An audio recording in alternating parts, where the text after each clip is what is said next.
Iran's supreme leader Ayatollah Ali Khamenei is dead. Iranian state media says that the 86-year-old leader was martyred in a joint US and Israeli airstrike targeting his compound. Bismillah ar-Rahman ar-Rahim. Inna lillah و انا الیه راجعون.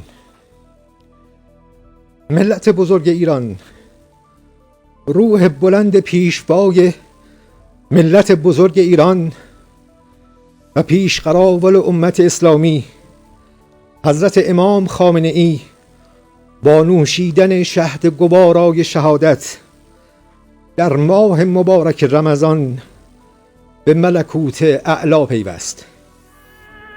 شورای عالی امنیت ملی در این زمینه بیانیه‌ای به این شهر صادر کرده است.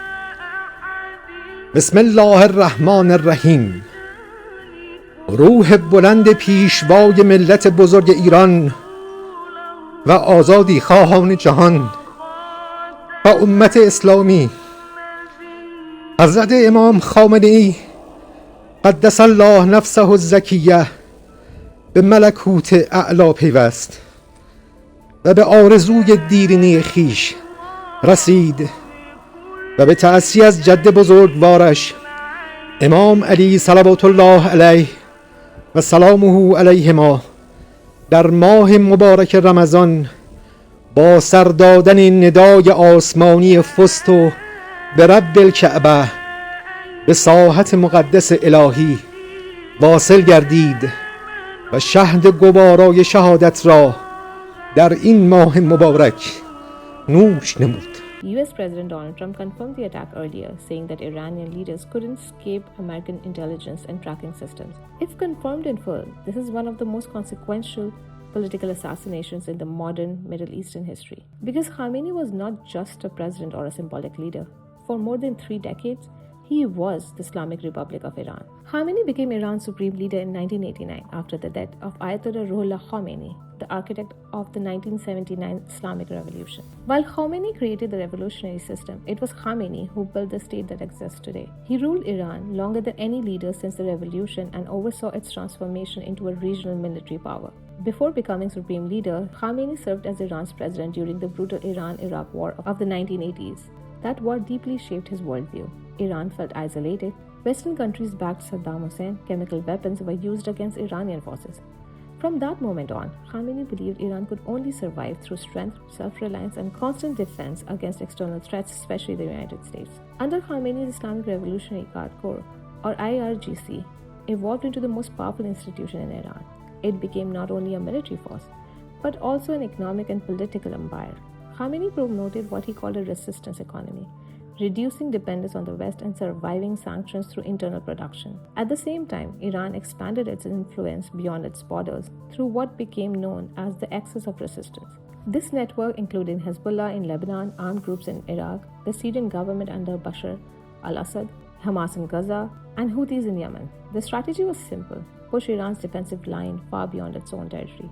Khamenei's rule was defined by confrontation, but also calculated pragmatism. In 2015, facing economic collapse under sanctions, he approved negotiations that produced a nuclear deal with world powers. But when Trump withdrew the US from that agreement in 2018, relations collapsed again. Iran resumed higher uranium enrichment while sanctions intensified. From then on, sanctions steadily escalated. Okay, thank you very much. In a few moments, I'll be signing an executive order imposing hard-hitting sanctions on the Supreme Leader of Iran and the Office of the Supreme Leader of Iran and many others. Despite projecting strength abroad, Khamenei faced growing interest inside Iran. Mass protests erupted repeatedly in 2009, 2019, and again in 2025. After the death of Mahsa Amini, many young Iranians demanded economic reform, social freedom, and political change. Each time, authorities responded with force. Critics increasingly saw Khamenei as disconnected from a younger population struggling under sanctions, inflation, and isolation. Over the past 2 years, Iran's regional position weakened dramatically. Israel's war on Gaza devastated Hamas leadership.